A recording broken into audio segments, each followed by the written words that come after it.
जंगल में जमीन पर धूल, मिट्टी और पत्तों के बीच एक चीज मिली और ऑफिसर की आंखें चमक उठी। होठों पर एक तिरछी मुस्कान तैर गई। कोलकाता पुलिस की स्पेशल टास्क फोर्स का वो अफसर उसे लेकर भागा ताकि जल्द से जल्द ऐसी जगह पहुंच पाए जहां मोबाइल नेटवर्क मिल सके। अपने बॉस को फौरन खबर देने की बेचैनी उससे बर्दाश्त नहीं हो रही थी।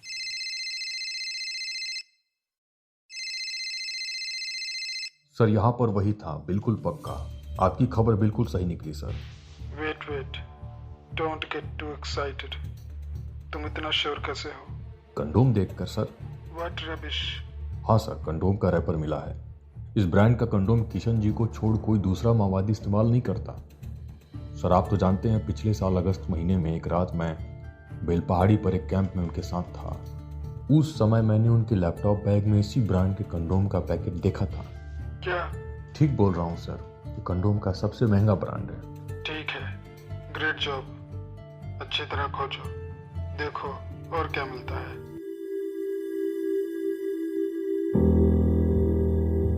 दो 2010 की बात है। पश्चिम बंगाल के जंगल महल इलाके में माओवादी आंदोलन, गतिविधि और हिंसा अपने चरम पर थी। उस दिन शनिवार था। झाड़ग्राम के जामबनी इलाके के जंगल में पुलिस और खुफिया कर्मी तलाशी अभियान चला रहे थे। एक छोटे इलाके को घेर कर छानबीन की जा रही थी। सुरक्षा बलों के घुसने की जानकारी माओवादियों को करीब 2 घंटे पहले ही मिल गई थी और माओवादी कैंप हटाकर वहां से जा चुके थे। जल्दबाजी में कई दस्तावेज और कागज पत्र छोड़ गए थे। पुलिस उन कागजात को इकट्ठा कर रही थी, लेकिन एसटीएफ का वो अफसर कुछ और ही खोज रहा था। उसे तलाश थी उसी खास ब्रांड के कंडोम की। यह अफसर अगस्त 2009 में नकली पहचान के जरिए बेलपहाड़ी में माओवादी कैंप में एक रात बिता चुका था। उसे भाकपा माओवादी के पोलित ब्यूरो सदस्य एम कोटेश्वर राव उर्फ किशन जी के साथ बातचीत का मौका भी मिला था। बातचीत के दौरान किशन जी जब अपना लैपटॉप बैग खोल कुछ कागज पत्र बाहर कर रहे थे, तभी भीतर रखे उस खास ब्रांड के कंडोम पर उसकी नजर पड़ गई और बाद में कंडोम की इसी रैपर ने माओवादी नेता किशन जी की मौजूदगी का सबूत किया, जैसे बाघों की मौजूदगी का पता उनके पैरों के निशान से चलता है। माओवादी दस्ते की महिला सदस्यों का यौन शोषण होता है। इस ओर इशारा किया संगठन के एक महत्वपूर्ण नेता वेंकटेश्वर रेड्डी और तेलुगु दीपक ने। दीपक को मार्च 2010 में सीआईडी ने गिरफ्तार किया था। संगठन की कुछ महिला सदस्यों के साथ किशन जी के शारीरिक संबंध की बात पुलिस की मझोली हैसियत के एक दस्ता सदस्य से मिली थी। झाड़ग्राम पुलिस लाइन के सेफ हाउस में पूछताछ के दौरान उसने ये राज उगला, वो भी महज किंग साइड सिगरेट के एक पैकेट के बदले। बिनपुर के एक दस्ते का सदस्य वो युवक एक के बाद एक बीड़ी के कश लगाता था। उसे गिरफ्तार किया गया था, लेकिन पुलिस और खुफिया विभाग के बड़े अधिकारियों ने तय किया कि इसे सरेंडर की तरह दिखाया जाएगा। सरेंडर दिखाने से पहले उसे 7-8 दिन तक पुलिस लाइन में रखा गया। उससे रोज घंटों पूछताछ चलती। इस दौरान उन्हें पता चला कि ये युवक बिना धूम्रपान के ज्यादा देर तक नहीं रह सकता। उसका मुंह खुलवाने के लिए पूछताछ करने वाले अधिकारी बीच बीच में उसके लिए बीड़ी मंगवा देते या फिर कभी कभी अपनी सिगरेट दे देते। एक दिन पूछताछ की शुरुआत के साथ ही 2 अधिकारियों ने किंग साइज सिगरेट का पैकेट खोला, खुद एक सिगरेट जलाई और सिगरेट उस माओवादी युवक की ओर बढ़ा दी। दरअसल दोनों अधिकारियों ने देखा कि एक दिन जब पूछताछ के लिए आईजी रैंक के अधिकारी आए थे, तब उन्होंने बीच बीच में 2 बार किंग साइज की दामी सिगरेट जलाई थी। इस दौरान वो युवक सिगरेट को ललचाई नजरों से देख रहा था। खैर, युवक ने सिगरेट खत्म की और एसआई रैंक के दोनों अधिकारियों ने सवाल दागने शुरू किए। दस्ते की महिला सदस्यों के नाम और उनकी भूमिका के बारे में बात हो रही थी।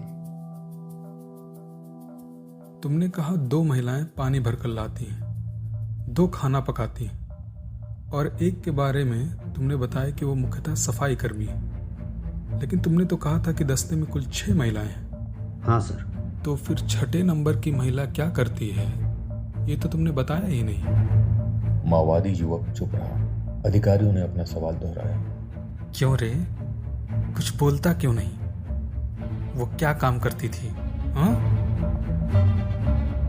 माओवादी दस्ते का सदस्य फिर खामोश रहा। डराने धमकाने के बजाय एक अफसर ने लंबी सिगरेट निकाली और खुद न जलाकर उसकी ओर बढ़ा दी। इसके बाद माचिस से उसकी सिगरेट सुलगाई। युवक ने अभी लंबा कश लिया ही था कि उस अफसर ने पूरा पैकेट उसकी जेब में डाल दिया। इसके बाद युवक ने सब कुछ बताना शुरू किया। सर, वह विमलदा के साथ रात बिताती थी उनके तब्बू में। विमलदा यानी किशन जी के साथ? हाँ सर। सब कुछ साफ साफ बताओ। वो लड़की देखने सुनने में सुंदर है, अच्छे ढंग से बातचीत कर सकती है, पार्टी के आदर्श कार्यक्रम वगैरह के बारे में भी उसने कुछ पढ़ लिख रखा है। हमारे दस्ते में वह विमलदा के लिए रहती थी। औरतें विमलदा की कमजोरी है। उस पोस्टर को देखकर पुलिस इंस्पेक्टर ठिठक गए। मामूली कागज पर आलता से लिखा माओवादी पोस्टर, जो साल के एक पेड़ पर चिपका हुआ था। लिखा था, कोबरा पुलिस होशियार। अविभाजित पश्चिम मेदिनीपुर जिले के वो इंस्पेक्टर पोस्टर को काफी देर तक निहारते रहे। ये बात है अक्टूबर 2009 की। उन दिनों सुरक्षा बल शालबनी और आसपास के जंगलों में माओवादियों के खिलाफ साझा अभियान चला रहे थे। इससे पहले जून महीने में सीआरपीएफ की स्पेशल कॉम्बैट बटालियन कोबरा ने अपना अभियान शुरू किया था।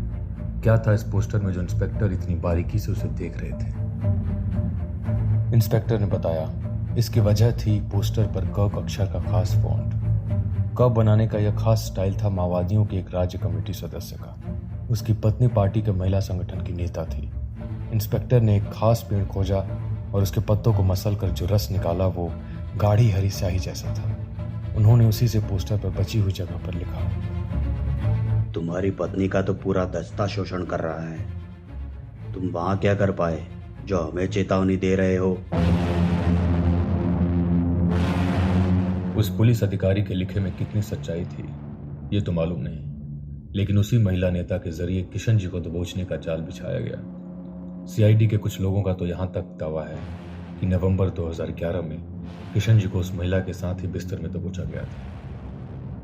इस महिला नेता के साथ किशन जी की घनिष्ठता 2011 में ही बढ़ी थी।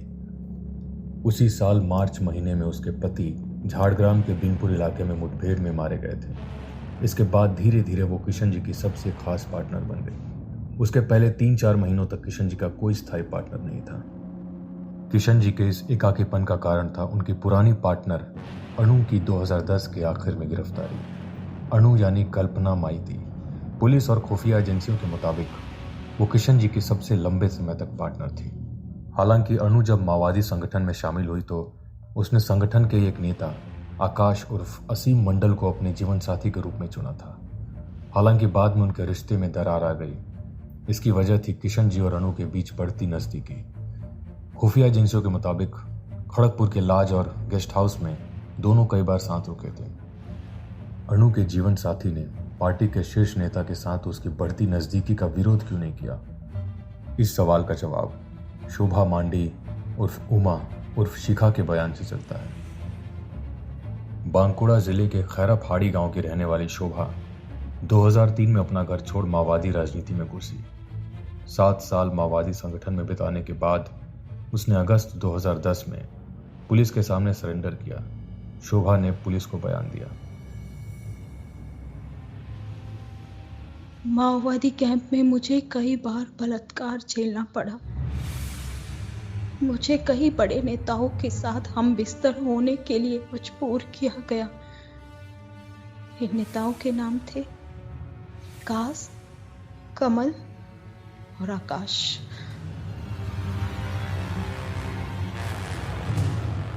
हाँ, वही आकाश जो अनु का जीवन साथी था। बाद में शोभा मांडी ने एक माओवादी की डायरी नामक किताब में लिखा कि माओवादी कैंपों में पत्नी या पार्टनर की अदला बदली, यौन शोषण व उत्पीड़न आम बात थी।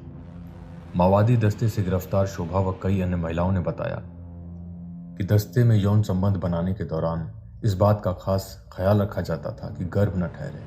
इसके लिए अमूमन कंडोम का इस्तेमाल किया जाता था। कुछ अपवाद को छोड़ दें तो दस्ते की किसी महिला के गर्भवती हो जाने पर गर्भपात कराना एक तरह से बाध्यकारी था।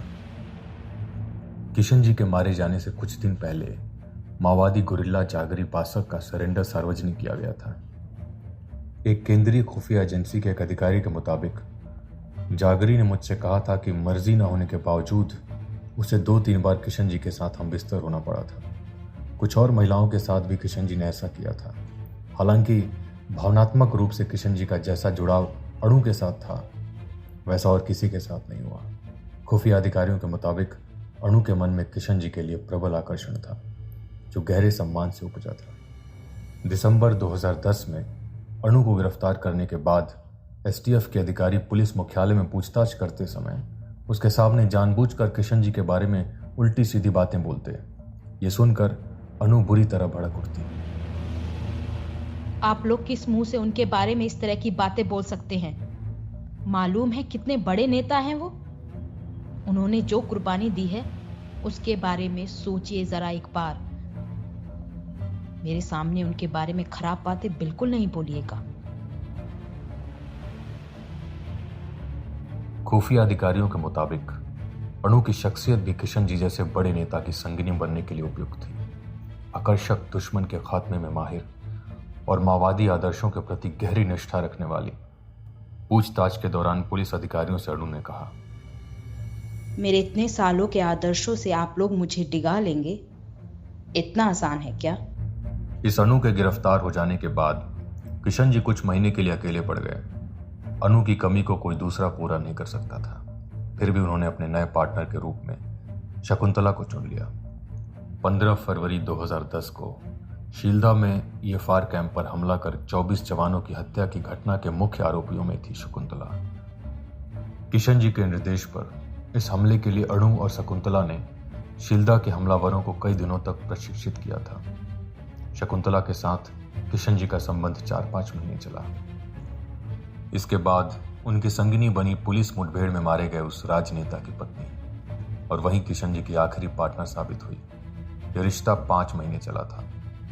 वो भी अणु की तरह किशन जी की परछाई बन गई थी। किशन जी उस पर काफी निर्भर हो गए थे। किशन जी आंखें मूंद कर उस पर भरोसा करने लगे थे, और तभी उसका इस्तेमाल कर इस उग्रवादी नेता की मौत का फंदा बिछाया पुलिस ने।